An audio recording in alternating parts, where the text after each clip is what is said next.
बाबा जी की सात संगत जी, राधा स्वामी जी। यह साखी गुरु कबीर दास और सर्वजीत पंडित की है। एक सर्वजीत नाम का पंडित था।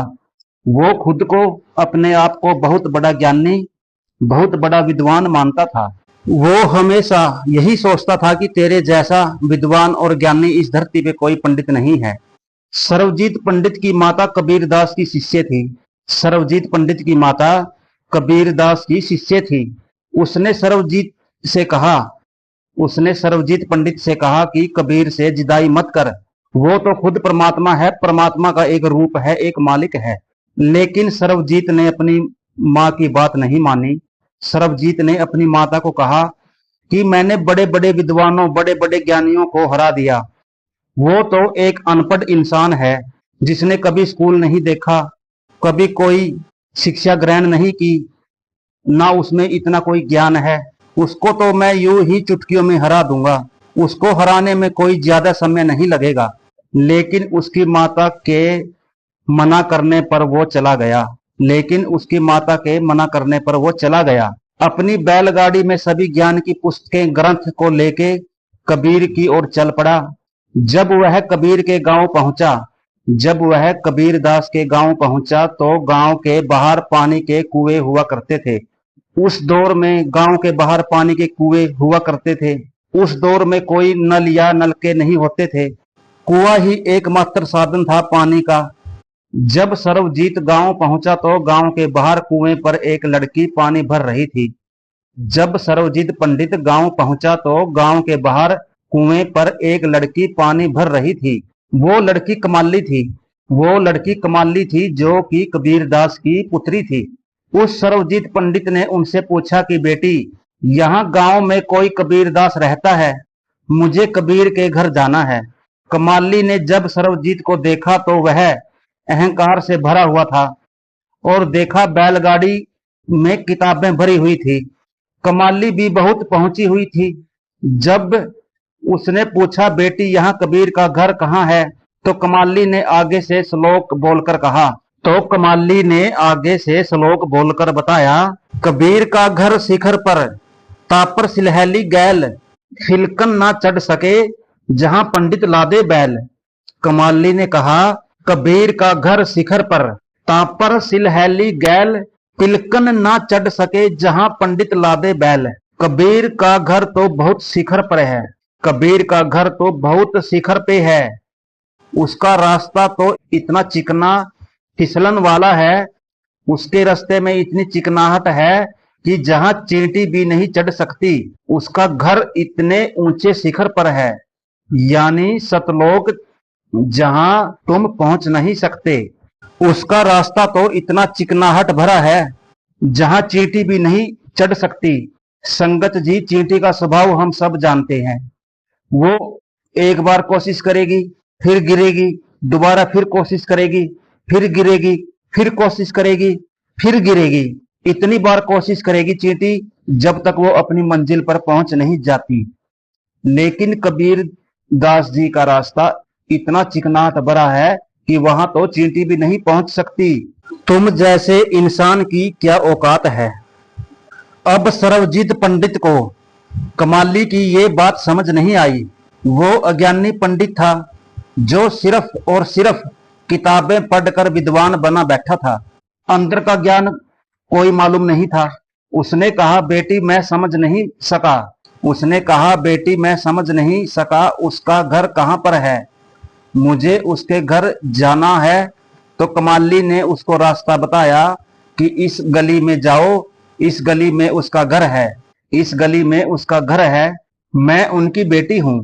और वो पंडित अपनी बैलगाड़ी लेकर गली में चला गया और उस गली में जाकर कबीर दास जी के घर के सामने पहुंच गया।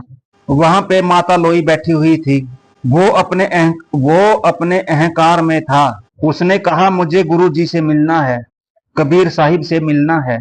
माता ने कहा, भाई वो अभी नहीं मिल सकता, वो भजन सुमरिन में बैठा है।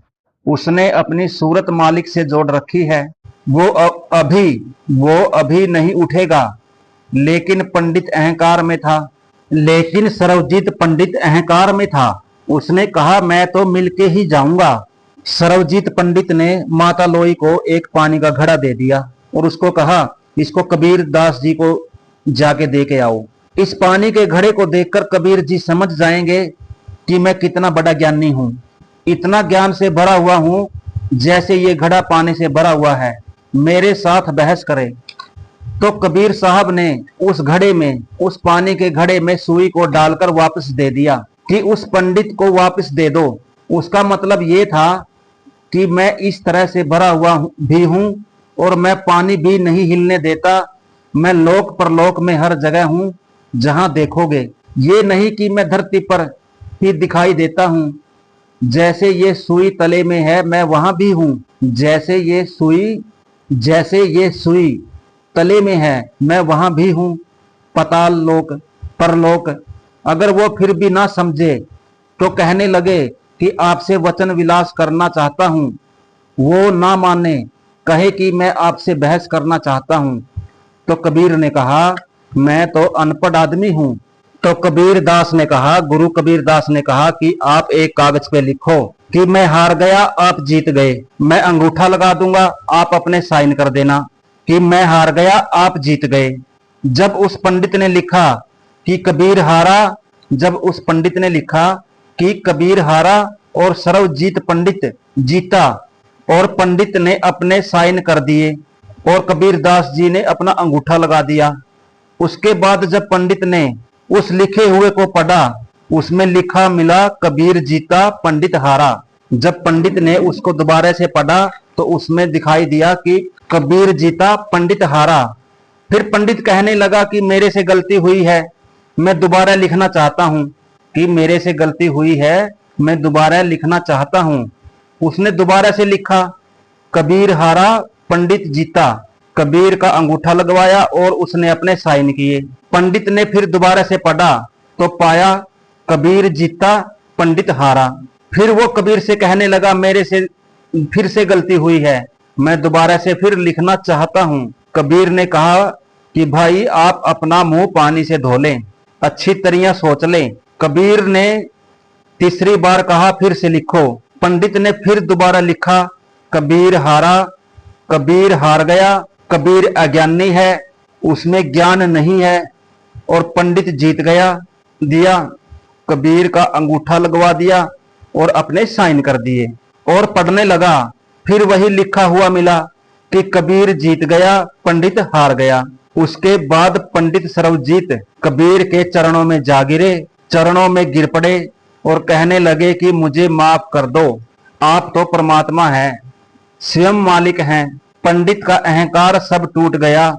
गुरु जी आप तो मालिक हैं, मैं आपकी करनी को नहीं समझ पाया, मैं आपकी करनी को नहीं समझ पाया, आप तो देह रूप में होते हुए एक पूर्ण गुरु हैं। कबीर साहब ने अपने समय के अधूरे और पाखंडी गुरुओं की आलोचना करते हुए लिखा है कि वे लोभवश शिष्यों को लूटते हैं, उनके शिष्य भी अपने स्वार्थ के लिए ही ऐसे गुरुओं के साथ लगे रहते हैं। ऐसे लोगों को शांति कैसे मिल सकती है? आप कहते हैं कि ऐसे गुरु पैसे के 50 मिलते हैं, वे राम नाम को बेचकर उसे अपनी कमाई का साधन बनाते हैं और ऐसे धन से शिष्यों की गिनती बढ़ाने का यत्न करते हैं।